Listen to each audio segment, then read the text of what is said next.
हा व्हिडिओ शेवटपर्यंत पहा. नमस्कार मित्रांनो, कंबरदुखी सायटिका ठणक म्हटलं की जबरदस्त ठणक असतो. चालू देत नाही, बसू पण देत नाही. मणक्याच्या सांध्याच्या आजारावर जगभरामध्ये औषधच नाहीत. जो आहे ते तात्पुरत्या वेदना थांबवतो. हा आजार चुकीच्या जीवनशैलीमुळे होतो. जेव्हा दोन मणक्यातील गादी डिस्क जागेवर येईल तेव्हाच ठणक थांबतो. आमच्याकडे वेगवेगळ्या मशीनच्या थेरपी आहेत. त्यामध्ये या डिस्क जागेवर सेट करण्याचा वेगवेगळा प्रकार असतो.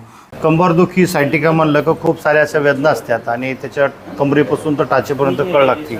बाबांना दोन्ही पायांना खूप म्हणजे मोठा पेन होता. चालताना दोन दोन माणसं धरायला लागायची. बाबा जळगाव जिल्ह्याहून भडगाव तालुका मैंदळे गाव आहे माझे. कैलास भोजराव सावकारी नाव आहे. मग 8-10 दिवसापासून माझ्याकडनं काहीतरी वजन उचललं गेलं. त्या दिवसापासून मी घरातच झोपलेलो होतो.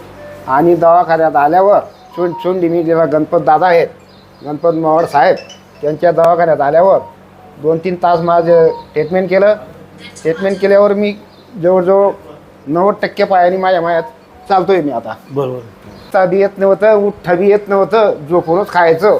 अच्छा. हो, आणि झोपूनच लग्नी, झोपूनच संडास. किती दिवसापासून त्रास होता? 7-8 दिवसापासून. 7-8 दिवसापासून. बाबाच्या तीव्र वेदनेतून सुटका झाल्यामुळे बाबा बहिणीच्या गळ्यात पडून रडले. इतक्या तीव्र वेदना होत्या. बाबा आता बघा मोकळे एकदम चालायला लागले. आले तेव्हा बाबाला आधाराची गरज होती. आता अजिबातच गरज नाही. म्हणजे